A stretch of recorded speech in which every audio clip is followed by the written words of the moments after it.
विचार किया वो चित्त क्या है और चित्त की भूमिया क्या है।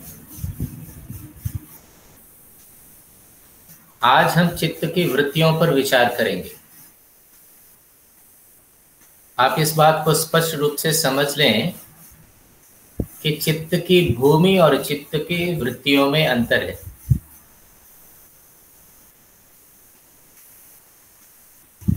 चित्त की जो भूमिया जो हमने पढ़ी, क्षिप्त है, मूढ़ है, विक्षिप्त है, निरुद्ध है, एकाग्र और निरुद्ध, ऐसी 5 भूमिया हमने पढ़ी। चित्त की वृत्तियां भी 5 होती हैं, तो प्रायः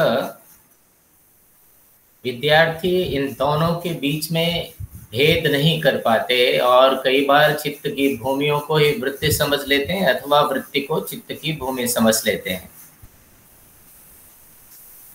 भूमि वास्तव में अवस्था या स्तर है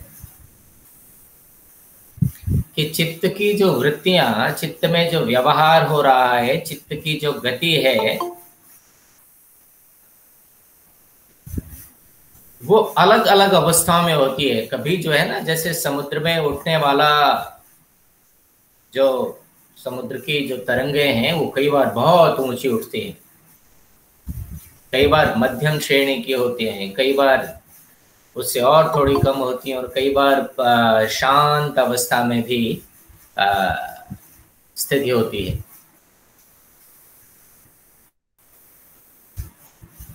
तो इस दृष्टि से हम देखेंगे कि जो चित्त की वृत्तियां, जब अपना चित्त की वृत्तियां कार्य कर रही होती हैं, चित्त में जब गति हो रही होती है, तो वो किस स्तर का है, किस लेवल का है, इस दृष्टि से हम चित्त की भूमि। लेकिन चित्त वास्तव में क्या क्या गति करता है, चित्त का क्या व्यवहार होता है, ये वस्तुतः वृत्ति है। अनेक बार लोग जो है ना, वृत्त शब्द से वृत्ति शब्द का व्याख्यान करते हैं। वृत्त शब्द का एक अर्थ गोल होना है, गोलाकार को वृत्त कहते हैं। आप जैसे ना वृत्ताकार, ऐसे ही वृत्त शब्द गोल। तो कुछ लोग इस तरह का इससे अर्थ लगाते हैं कि जो चित्त का गोल गोल घूमना है वही वृत्ति है। वास्तव में ऐसी बात नहीं है। वृत्ति शब्द का अर्थ है गति, कार्य, व्यवहार।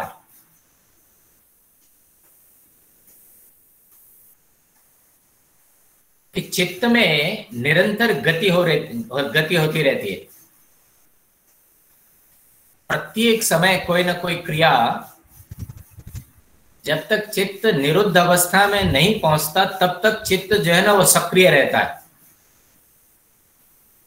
कोई ना कोई क्रिया, कोई ना कोई कार्य, कोई ना कोई गति, कोई ना कोई व्यवहार होता रहता है। यही सब क्रिया, कार्य, गति, व्यवहार, ये सारे के सारे शब्द वृत्ति शब्द के अर्थ को ही प्रकट करते हैं।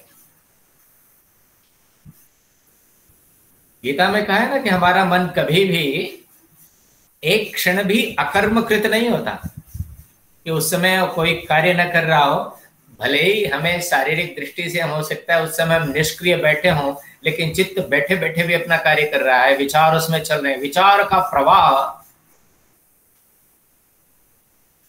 तो हमारा विचार प्रवाह, हमारे अनुभव का प्रवाह जो हो रहा है, वो जो गति हो रही है, जो कार्य है, जो क्रिया है, जो व्यवहार है, ये सब वृत्ति शब्द के अर्थ हैं। वृत्ति शब्द का अभिप्राय वास्तव में यही है।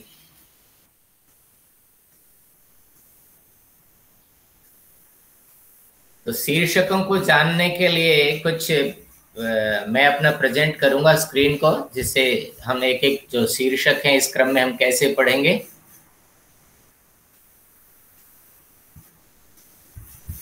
तो एक एक जो भी इस वृत्ति के संदर्भ में जो भी महत्वपूर्ण तथ्य हैं उन पर हम एक एक करके विचार करेंगे। तो अब मैं अपनी स्क्रीन आपके सामने प्रेजेंट करता हूं।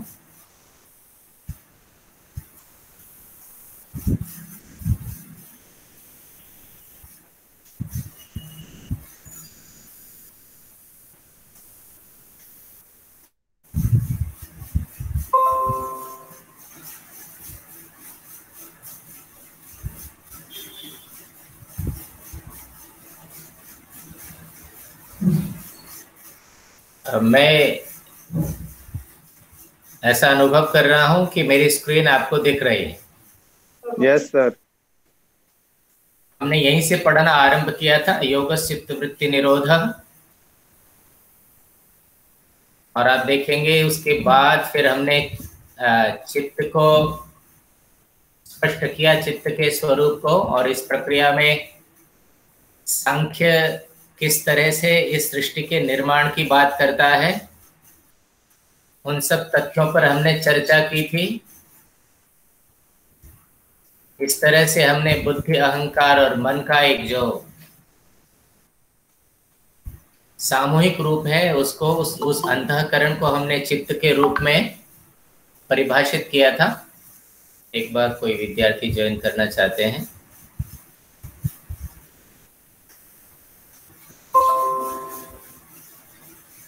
और यहाँ बात ये स्पष्ट है कि कोई अलग अलग, जैसे हम कह रहे हैं कि बुद्धि कोई बहुत एकदम, चित्त में बुद्धि कोई अलग तत्व है, अहंकार कोई अलग तत्व है, मन कोई अलग तत्व है, इसको उस रूप में न माने। चित्त में वस्तुतः वही जो अध्यवसायात्मक, जहां निश्चय करने की जो चेतना वृत्ति है वो बुद्धि है, जो अभिमानात्मिका चित्त वृत्ति है वो अहंकार है, और जो संकल्प विकल्पात्मिका चित्त वृत्ति है वो मन है। तो ऐसा कुल मिलाकर के चित्त बनता है। एक मिनट, एक महत्वपूर्ण फोन आ रहा है, मैं सुन लूं।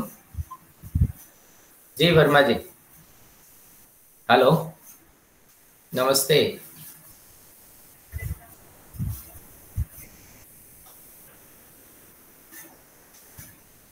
तो यूनिवर्सिटी में मैं तो पहुंचूंगा 11:30 बजे, मेरी मीटिंग है। नहीं, मैं तो सेक्टर 1 में रहता हूँ। हाँ,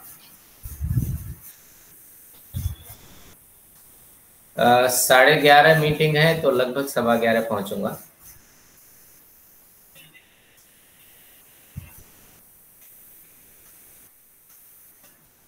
हाँ ठीक है, या तो कोई ना कोई ऑफिस में होगा, नहीं तो आप नीचे से आप मेरे उसमें डाल दीजिए। ठीक है, ओके ओके। क्षमा करें विद्यार्थियों, बीच में एक महत्वपूर्ण कॉल आ गई। तो चलिए, हम चित्त के बाद हमने चित्त की भूमियों पर चर्चा की थी। ये बस मैं आपको इसलिए दिखा रहा हूं कि आप पिछले पार्ट से कनेक्ट हो जाए, जिससे कि आगे जो पढ़ें वो ऐसा न लगे कि भाई एकदम क्या चीज आ गई। अब देखिए, हम वृत्ति, जो आज का हमारे विचार का मुख्य विषय है, वृत्ति। मैंने वृत्ति शब्द के लिए अनुभव प्रवाह,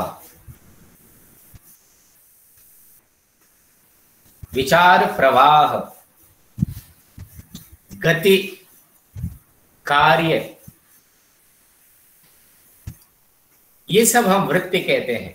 चित्त में निरंतर अनुभव जो है प्रवाहित होता रहता है।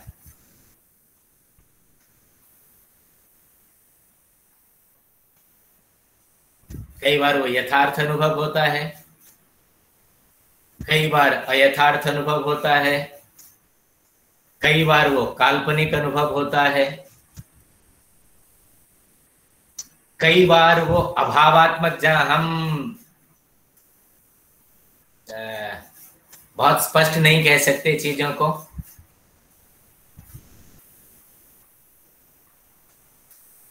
कई बार वो हमारा स्मरणात्मक अनुभव होता है।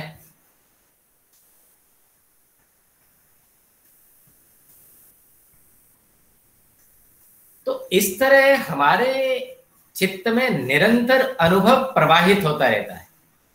वो अनुभव प्रवाह ही वृत्ति है। चित्त की वो गति ही वृत्ति है, चित्त का वो व्यवहार ही वृत्ति है, चित्त का वो कार्य ही वृत्ति है।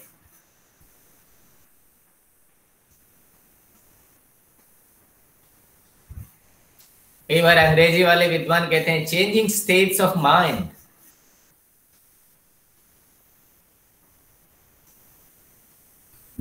जिनमें निरंतर परिवर्तन, क्योंकि आप जानते हैं कि हमारा चित्त प्रकृति से निर्मित हुआ है। और प्रकृति क्या है?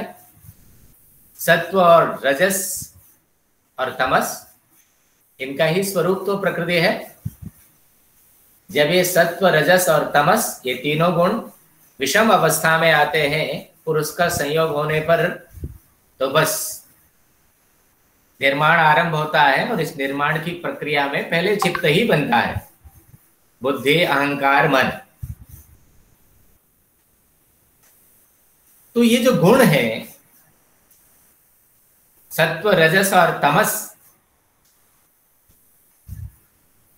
तो हमारा चित्त जो है ना वो तीन प्रकाशात्मक, क्योंकि सत्व गुण प्रकाश करता है, तो चित्त की एक वृत्ति प्रकाशात्मक हो जाती है, एक जो है ना प्रेरणात्मक हो जाती है, एक जो है ना स्थिति स्थापक हो जाती है।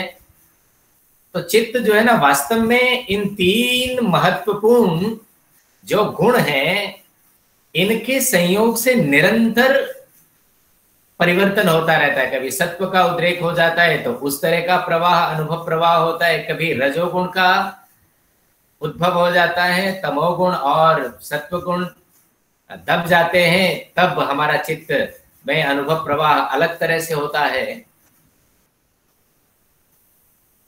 तो जब तक चित्त निरुद्ध अवस्था में नहीं आता, जो कि योग की अवस्था है, जिसे योग को जिस रूप में परिभाषित किया गया, चित्त की वृत्तियों का निरोध हो जाना।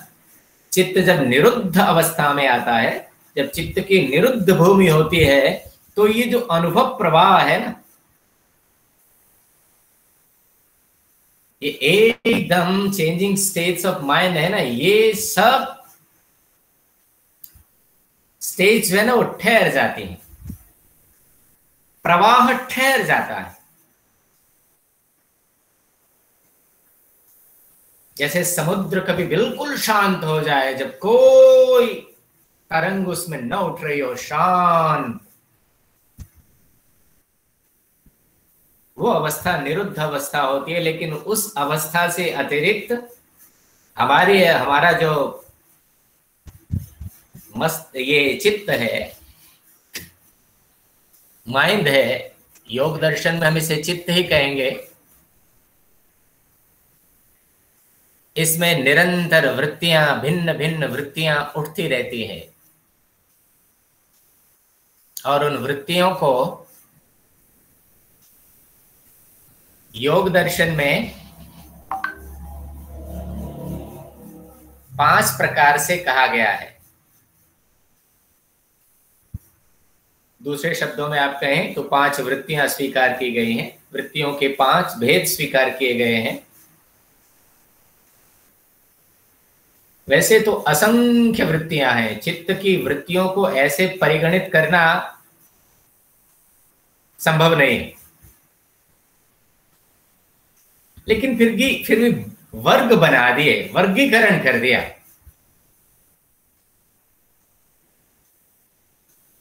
भाई प्रमाण वृत्ति है, प्रमाण वृत्ति के अंतर्गत असंख्य तरह की गति चित्त करेगा, करता रहता है।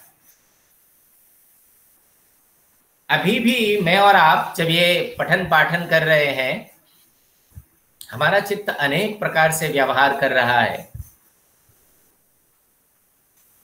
आप मेरे शब्द सुन रहे हैं, शब्द से आपको अर्थ का बोध हो रहा है, चीजें स्पष्ट हो रही हैं, चित्त में एक ये वृत्ति चल रही है। साथ साथ में आपके मन में कभी कभी चित्त जो है ना इनसे हट करके कुछ और भी सोचने लगेगा। कई विद्यार्थियों के मन में बीच बीच में वृत्ति उठ रही होगी कि हमारे ओपन इलेक्टिव या फाउंडेशन इलेक्टिव का क्या हुआ। तो चित्त, ये मैं इसलिए स्पष्ट कर रहा हूं कि चित्त वास्तव में निरंतर गति करता रहता है, कभी इधर कभी उधर।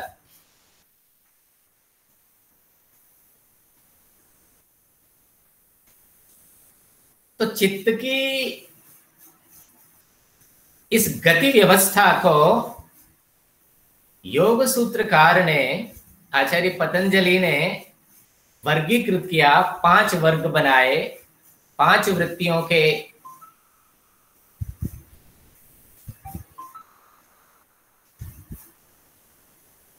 भेद उन्होंने हमारे सामने रखे। पहला प्रमाण। प्रमाण क्या है जी? Valid knowledge, right knowledge.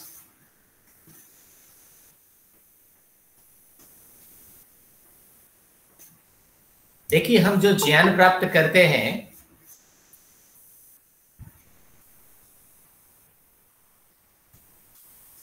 वह ज्ञान, वह नॉलेज जब वैलिड होती है, राइट होती है, यथार्थ होती है, उसको हम कहते हैं प्रमाण ज्ञान।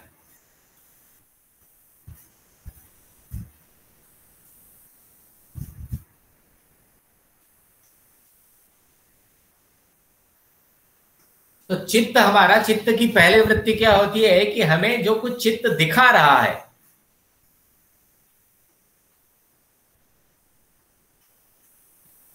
वो यथार्थ हो सकता है,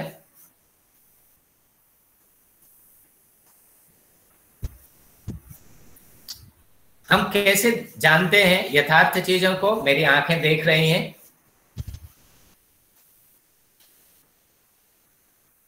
मैं अपने लैपटॉप के सामने बैठा हुआ लैपटॉप की स्क्रीन को देख रहा हूं, और इस लैपटॉप की स्क्रीन का या संपूर्ण लैपटॉप का एक प्रतिबिंब मेरे चित्त पर बन रहा है।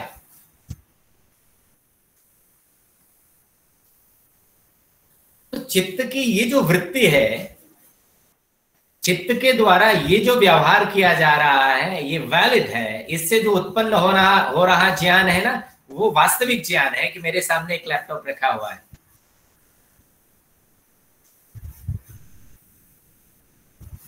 अब ये वास्तविक ज्ञान भी कई बार तो बिल्कुल प्रत्यक्ष आधार पर होता है,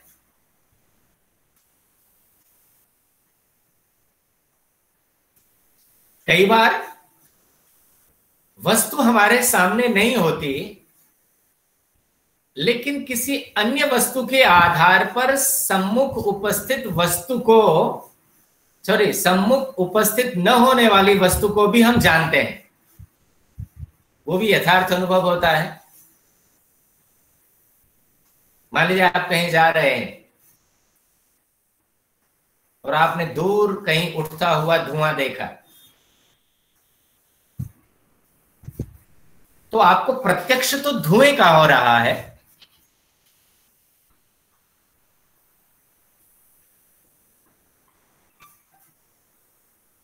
किंतु आप अग्नि का अनुमान कर रहे हैं, अग्नि के होने का आपको यथार्थ बोध हो रहा है कि देखो वहां जरूर कहीं आग लगी हुई है। आग दिख नहीं रही, दिख रहा है धुआं। तो धुएं को देख करके दो प्रतिबिंब जो है ना, चित्त ने आपके लिए बनाए। प्रतिबिंब तो प्रत्यक्ष रूप से तो एक ही बना, लेकिन 2 प्रकार की नॉलेज आपको दी। धुएं को देखा, धुएं का तो आप प्रत्यक्ष हो रहा है, और धुएं के आधार पर अग्नि का अनुमान हो रहा है।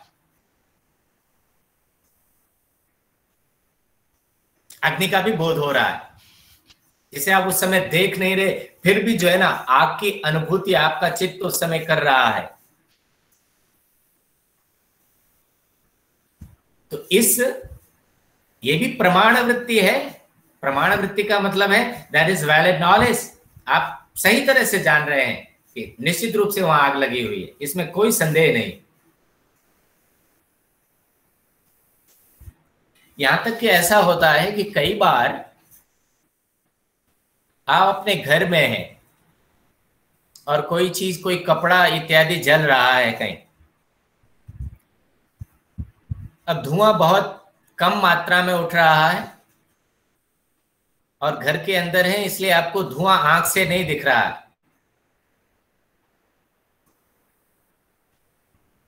लेकिन नाक ने पकड़ लिया। You are smelling something. तो स्मेल, चित्त ने एक जो है ना गंध की वृत्ति बनाई, लेकिन इस गंध वृत्ति के आधार पर आपने अनुभव किया कि आसपास में कोई ना कोई चीज जल रही है। और यदि आप गंध को सही तरह से पहचान पाए तो आप ये भी निर्णय कर सकते हैं कि क्या जल रहा है। ये जलने की गंध कपड़े की है, या कोई शॉर्ट सर्किट हो गया और इलेक्ट्रिक वायर जल रहा है, क्या ये प्लास्टिक के जलने की गंध है। तो ऐसे गंध का प्रत्यक्ष जो है ना हमारी घ्राणेन्द्रिय कर रही है, और चित्त जो है ना उसका बोध करा रहा है हमें। साथ ही उसके आधार पर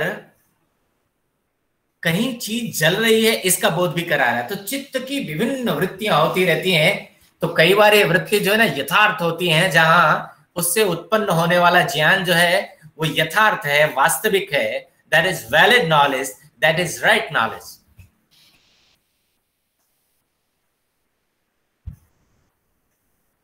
प्रमाण वृत्ति, तो हमारा चित्त प्रमाण वृत्ति से व्यवहार करता है, वैलिड नॉलेज हमें प्रदान करता है। हम आंखों से देखते हैं, आंख जिस बिंब को देख रही है उसका प्रतिबिंब चित्त पर बनाती है। तो चित्त जो है ना उसका आकार ले लेता है और हमें उसका ज्ञान कराता है।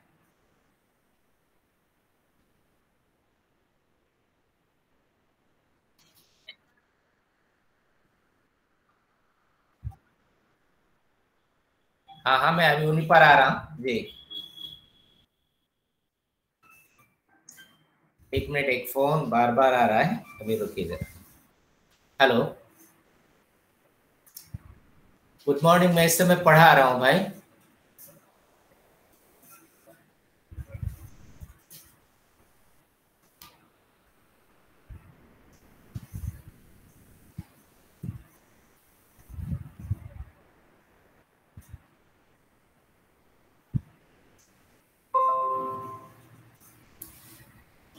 जी, आपके मन में कोई संदेह था, एक बार स्पष्ट करें जिससे कि उस बात को और स्पष्ट किया जा सके। एक बार रुकिए, कोई शायद ज्वाइन करना चाहता है।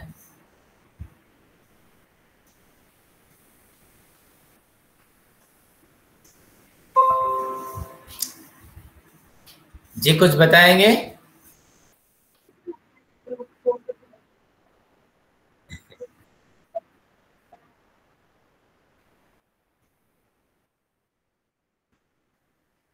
बिल्कुल बिल्कुल बिल्कुल। लेकिन अब हम इस प्रमाण मीमांसा को योग के संदर्भ में पढ़ रहे हैं, इसलिए इसको उस रूप में जोड़ना जरूरी है कि यदि हम ऐसा ही कर दें कि प्रमाण तीन होते हैं, प्रत्यक्ष, अनुमान और आगम, तो फिर आपको पता नहीं लगेगा कि चित्त की वृत्तियों का इससे क्या संबंध है। अरे नहीं, चित्त ही ऐसा व्यवहार करता है कि किसी चीज को हमारे सामने प्रत्यक्ष उपस्थित करता है। प्रत्यक्ष कैसे उपस्थित करता है? ये सेंस परसेप्शन है, हमारे पास सेंसेस हैं, ज्ञानेंद्रियां हैं। तो हम जो आंख से देखते हैं, आंख से देखने वाली वस्तु को चित्त जो है ना उस तरह का आकार प्रदान कर देता है, तो मैं देख लेता हूं, जीवात्मा को उसका अनुभव हो जाता है। ऐसे ही गंध से आने वाला जो ज्ञान है वो भी मेरे चित्त पर एक प्रकार का प्रतिबिंब बनाता है, जिससे मैं उस गंध को पहचान पाता हूं।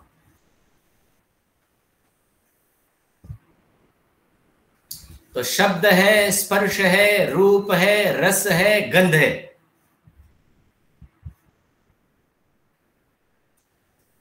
वास्तव में इस संसार में ये पांच ही विषय हैं। आप कहेंगे जी ये पांच ही हैं? हाँ जी, क्योंकि हमारे पास ये पांच ज्ञानेंद्रियां हैं और इन विषयों का, एक एक विषय का रूप का प्रत्यक्ष हम आंख से करते हैं, शब्द का प्रत्यक्ष हम श्रोत्र इंद्रिय से करते हैं, घ्राण का प्रत्यक्ष घ्राणेन्द्रिय से करते हैं, रस का प्रत्यक्ष रसनेन्द्रिय से करते हैं, और स्पर्श का प्रत्यक्ष त्वगिंद्रिय से करते हैं। तो ये जब वास्तविक होते हैं, क्योंकि हमारा अधिकांश व्यवहार वास्तविकता पर चलता है,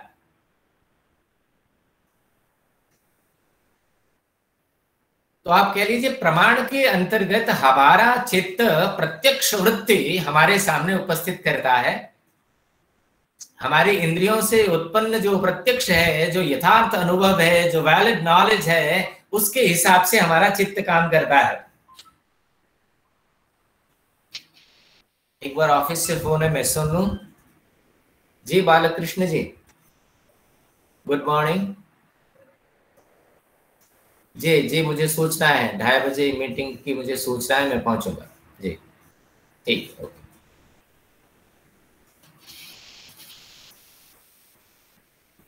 तो चलिए, प्रत्यक्ष हो गया, और प्रत्यक्ष के बारे में मुझे विशेष कुछ नहीं कहना है, लेकिन आप जानते हैं इंद्रिय और अर्थ के सन्निकर्ष से हमारे पास ज्ञानेन्द्रिय है।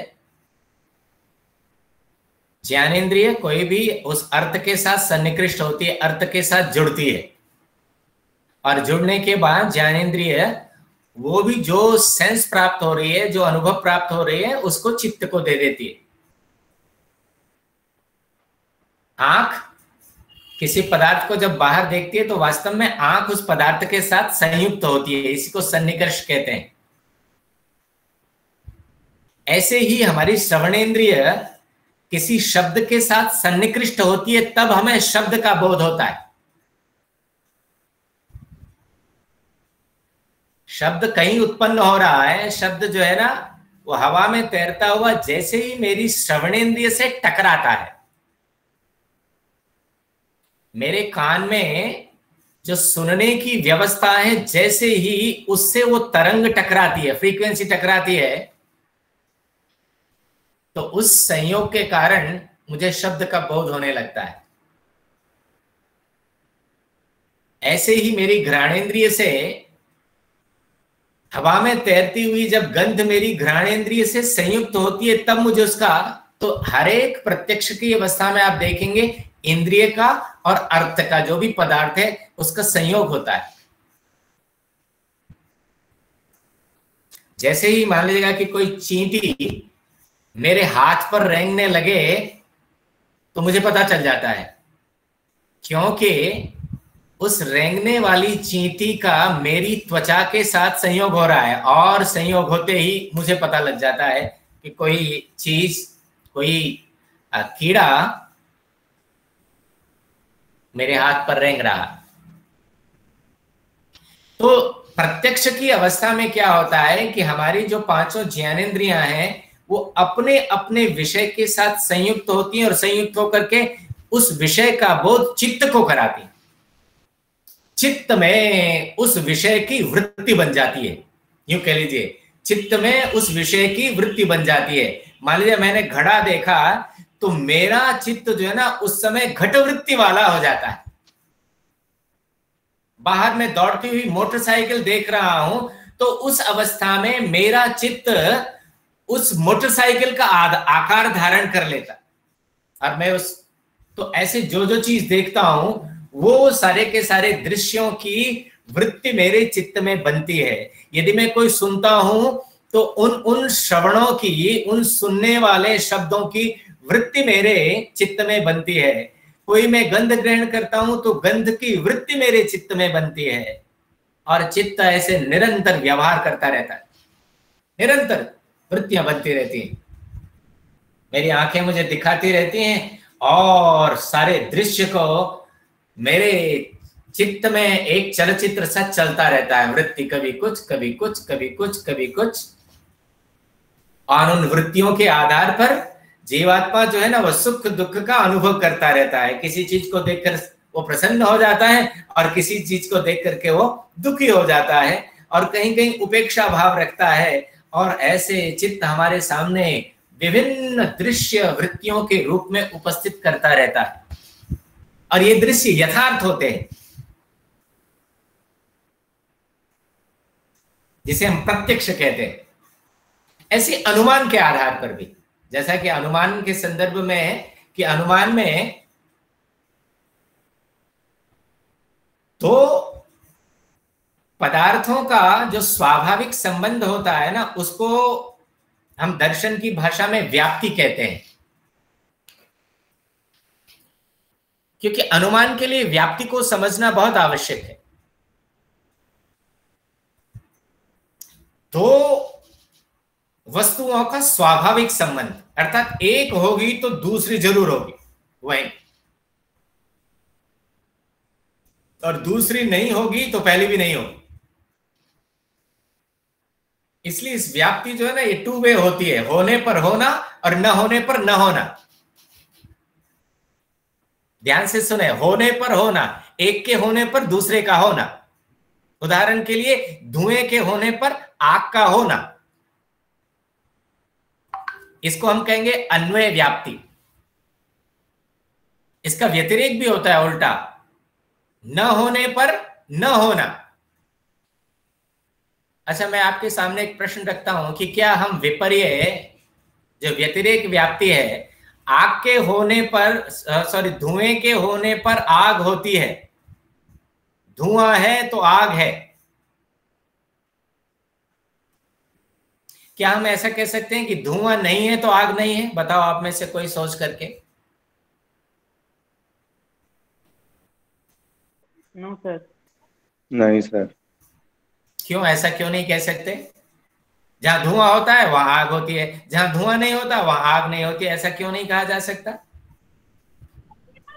सर गैस स्टोव की भी आग होती है, उसमें तो धुआं नहीं निकलता। कहने का मतलब यह है कि आप ये कहना चाहते हैं कि आग बिना धुएं के भी हो सकती है। Yes yes sir. Yes, good, very good. आग बिना धुएं के भी हो सकती है। लोहे का तपाया हुआ गोला एकदम जो लाल हो रहा है, वहां धुआं नहीं है लेकिन आग है। पर सर धुआं आग के बिना हो ही नहीं सकता सर। हाँ, धुआं आग के बिना नहीं हो सकता, इसलिए व्याप्ति ऐसी बनती है कि जहां धुआं होता है वहां आग होती है। और इसका व्यतिरेक व्याप्ति हम बनाएंगे, जहां आग नहीं होती वहां धुआं नहीं होता। नहीं होता। तो दोनों तरह की व्याप्ति बनेगी। आग, जहां धुआं होता है वहां आग होती है, और जहां आग नहीं होता वहां धुआं नहीं होता। तो ये जो व्याप्ति है ना, ये हमारे चित्त में बैठी हुई है। अनेक बार के प्रत्यक्ष से हमारे चित्त में ये दोनों पदार्थों का संबंध बैठा हुआ है। अब जब आप धुआं देखते हैं तो चित्त जो है ना, धुएं के साथ आपको आग की वृत्ति भी उपस्थित करता है।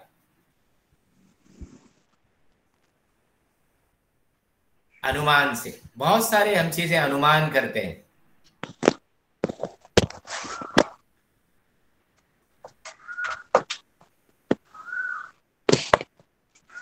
अपने को अनम्यूट कर लें, कोई विद्यार्थी जो है ना वो, सॉरी, म्यूट कर लें, शोर आ रहा है।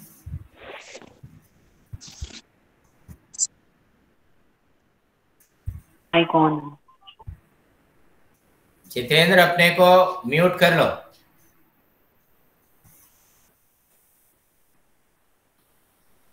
तो चलिए, खैर, हम अनुमान के संदर्भ में व्याप्ति की चर्चा कर रहे थे, क्योंकि व्याप्ति यदि सही है तो अनुमान सही होगा। तो अनेक पदार्थों की स्थिति चित्त हमारे सामने अनुमान की वृत्ति के रूप में उपस्थित करता है। हमारे पास में बहने वाली नदी, हमने देखा, अरे बड़े तेजी से, बड़े प्रवाह से पानी आ रहा है और पानी में मिट्टी भी है, तो हमने ऊपर कहीं बरसात के होने का अनुमान कर लिया, ऊपर वर्षा हुई है, बरसात हुई है। वर्षा होते हुए हमने देखी नहीं, लेकिन फिर भी चित्त ने हमारे सामने ये वृत्ति उपस्थित कर दी कि ऊपर कहीं वर्षा हुई है, उस तेज प्रवाह से बहते हुए पानी और गंदे पानी को देख करके।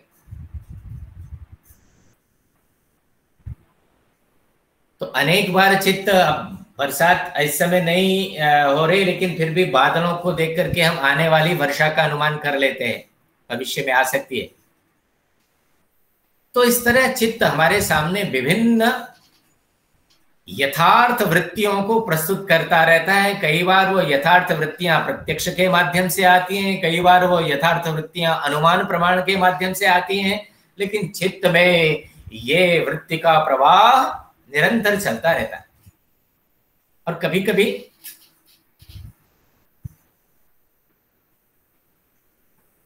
ये चित्त की वृत्ति हमारे सामने कहां से आती है? आगम से, शब्द प्रमाण से। शब्द को सुनकर के हम उस तरह की वृत्ति बनाते हैं। ऐसे पदार्थ जिनका प्रत्यक्ष हमने नहीं किया, क्योंकि प्रायः जिन पदार्थों का प्रत्यक्ष किया जाता है उन्हीं का हम अनुमान करते हैं, लेकिन कई बार अनुमान में सामान्य तो दृष्ट अनुमान से हम ऐसे पदार्थों का अनुमान भी करते हैं जिनका प्रत्यक्ष हमने कहीं नहीं किया।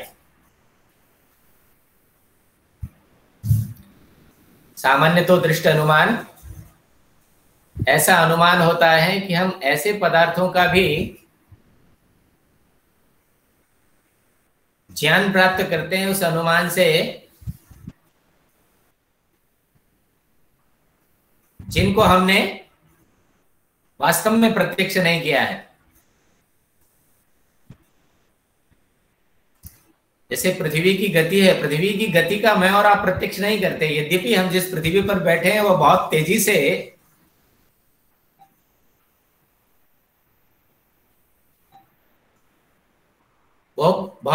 से सूर्य की परिक्रमा कर रही है।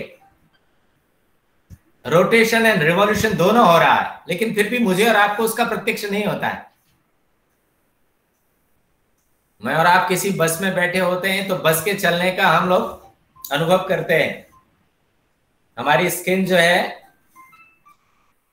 उसकी वाइब्रेशंस को बताती है, लेकिन धरती की गति का वास्तव में हम लोग वास्तव में प्रत्यक्ष नहीं करते, लेकिन फिर भी हम अनुमान करते हैं। चीजें आकाश में परिवर्तित हो रही हैं, आकाश में होने वाले परिवर्तनों को देख करके हम गति का अनुमान कर लेते हैं, क्योंकि ये सामान्य व्याप्ति हमारे मस्तिष्क में, हमारे चित्त में बैठी हुई है कि बिना गति के स्थान परिवर्तन नहीं होता है। यदि मैं इस समय सेक्टर 1 में हूं और कुछ समय बाद यदि मैं यूनिवर्सिटी में हूं, तो ये चीज बताएगी कि मैंने गति की तब मैं वहां पहुंचा, इसका मतलब मैं गतिशील हूं। तो ऐसे ही हम पृथ्वी पर बैठे बैठे जब अपने आकाश की ओर देखते हैं तो आकाश में दृश्य जो है ना बदलते रहते हैं। जिन तारों को हमने रात को अपने सामने देखा था, सुबह उठ के देखते हैं तो वो कहीं के कहीं दिखते हैं। कभी कभी आप सप्तऋषि को देखिएगा, सप्तऋषि ऐसा लगता है कि आपने यहां देखा था, लेकिन प्रातः काल में एकदम ऐसे लगेगा जैसे धरती पर उतरने को। सूर्य को हम देखते हैं, भाई सूर्य हमें प्रातः काल उठता हुआ दिखता है, शाम को डूबता हुआ दिखता है, इसका मतलब है कहीं ना कहीं गति हो रही है, नहीं तो ये परिवर्तन ना हो, क्योंकि परिवर्तन बिना गति के होता नहीं।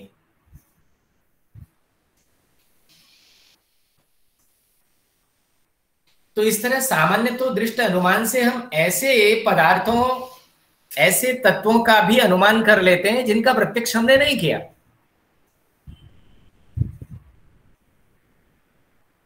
लेकिन कई बार धरती की गति का, धरती के घूमते हुए, तो अब जो हमारे वैज्ञानिक ऊपर जब स्पेस में उड़ जाते हैं तो वो वहां से धरती को घूमते हुए भी देखते हैं। धरती की गति का वो प्रत्यक्ष भी करते हैं, और प्रत्यक्ष करते हैं तो फिर हमें वो आगम शब्द से बताते भी हैं कि धरती घूमती है। तो धरती के घूमने का कुछ लोगों ने अनुमान किया, उसको पूरी तरह जान लिया और फिर हमें पुस्तकों में लिख दिया कि धरती घूम रही है, और ये भी बता दिया उसकी स्पीड क्या है। हम सब ने उस स्पीड का प्रत्यक्ष नहीं किया, हमने उस गति का भी प्रत्यक्ष नहीं किया है, लेकिन फिर भी हमें पता है कि धरती सूर्य के चारों ओर किस गति से परिभ्रमण कर रही है।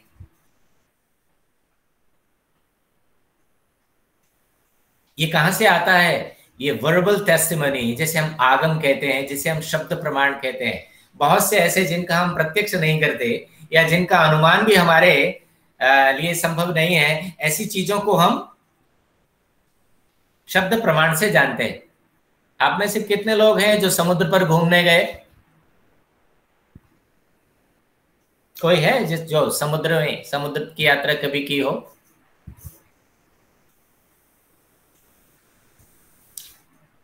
किसी ने नहीं देखा समुद्र अब तक? देखा है? Yes sir. Yes sir. जी लेकिन आप में से बहुत से ऐसे होंगे जिन्होंने नहीं देखा। अच्छा, जिन्होंने नहीं देखा है उनसे मैं पूछूं समुद्र का पानी कैसा होता है, तो बताओ कैसा होता है? खारा खारा होता है सर। हाँ, नहीं देखा फिर भी, नहीं चखा फिर भी, कैसे बिल्कुल पता नमक लगा? जैसा होता अच्छा, जिन्होंने समुद्र का पानी चखा नहीं, उनको ये कैसे पता लगा कि समुद्र का पानी खारी होता है, नमकीन होता है? शब्द प्रमाण से। हाँ, शब्द प्रमाण से, आगम प्रमाण से। हमने पुस्तकों में पढ़ा, हमने समुद्र की यात्रा करने वाले लोगों से सुना। तो शब्द प्रमाण से हम ऐसे पदार्थ, तो वृत्ति हमारे मस्तिष्क में जब भी समुद्र के पानी की आएगी तो खारे पानी की वृत्ति बनती है, ये शब्द प्रमाण से। अच्छा, बहुत सी ऐसी चीजें हो गई हैं जो बड़ा दूर हुई हैं, हमें पता नहीं, बहुत हजारों वर्ष पहले हुई।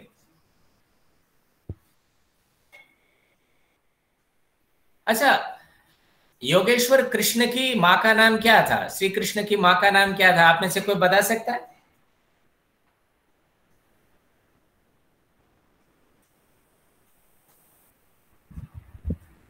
जी, देवकी। Very good. अब देखो कहां से पता लगा हमें? ये शब्द प्रमाण से पता लगा, क्योंकि भाई ये तो हजारों वर्ष पहले की घटना है।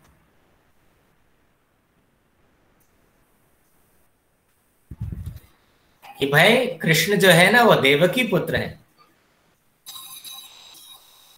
वसुदेव के पुत्र हैं। ये सब हमने नहीं देखा, हम उसका अनुमान भी नहीं कर सकते, लेकिन शब्द प्रमाण से। संभवतः कोई विद्यार्थी इस समय ज्वाइन कर रहा है। यस,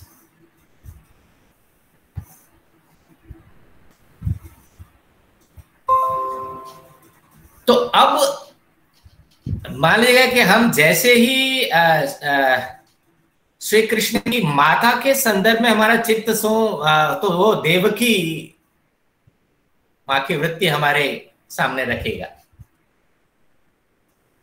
बताएगा। यदि हमने शब्द प्रमाण से उसको सुना है तो निश्चित रूप से देवकी शब्द हमारे सामने आएगा, जैसे आपने बताया।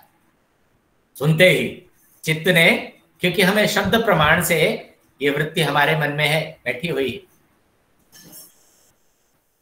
तो शब्द प्रमाण से भी वृत्तियां बनती रहती हैं। शब्द को सुन करके हमारे मन में विभिन्न प्रकार की वृत्तियां बनती रहती हैं।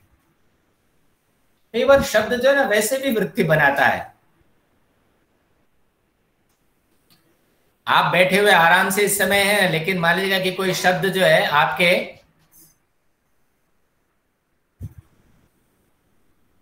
कान में पड़ जाए, मधुर शब्द,